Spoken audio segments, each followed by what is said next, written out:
Bay. Thank you, Mr. Speaker.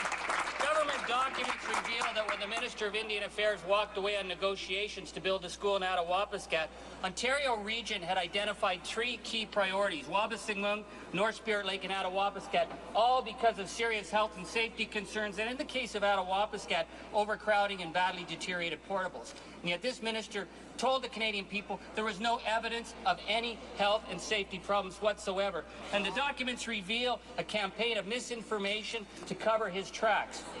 What was this minister's real reason for walking away on the children of Attawapiskat and the commitments made to build that school?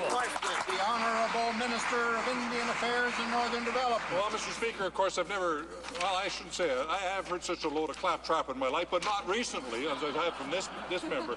Mr. Speaker, here's what we know for sure. This is the member who, when he was a member of the coalition, you know, the member of the coalition who's going to sneak into power. Here's what he said: when it comes to building a native school in Attawapiskat, I can't make that kind of commitment as part of the coalition. You know why, Mr. Speaker? Because he knows full well that this is the government that committed in this recent budget to build 10 new schools, multiple major renovations around the country, Mr. Speaker. We're building schools for First Nations. He's voting against it, Mr. Speaker. He's a glory seeker, and that's all he is.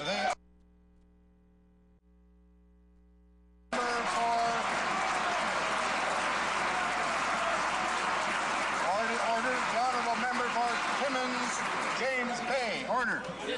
Mr. Speaker, that was absolutely shameless, and he's trolling for reports. Well, let's be very clear on what the record is, Mr. Speaker. When the head of capital planning for Indian Affairs Canada was asked to provide an update on the schools in crisis and why they weren't going ahead, he stated that there was no real reason holding up the money other than the fact that they were in opposition ridings. Mr. Speaker, it shouldn't matter what ridings they were in. What should matter is that these were the most desperately poor substandard educational facilities in North America. So what steps will this minister take to take responsibility for the fact that he put a... The Honourable Minister of Indian Affairs and Northern Development. Well, Mr. Speaker, the evidence is already in. This member of Parliament is a shameless self-promoter who will take publicity based on the backs of needy Aboriginal people. Mr. Speaker, what is...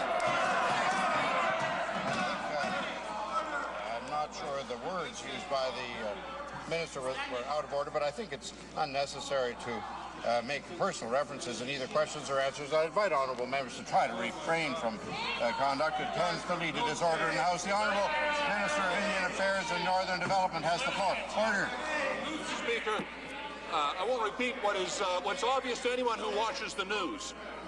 Mr. Speaker, what we have is a case where we work with First Nations in Ontario, in the region, to set priorities based first on health and safety. Mr. Speaker, that is why there are not other First Nations besides Attawapiskat saying that their school should be taken priority. Because, Mr.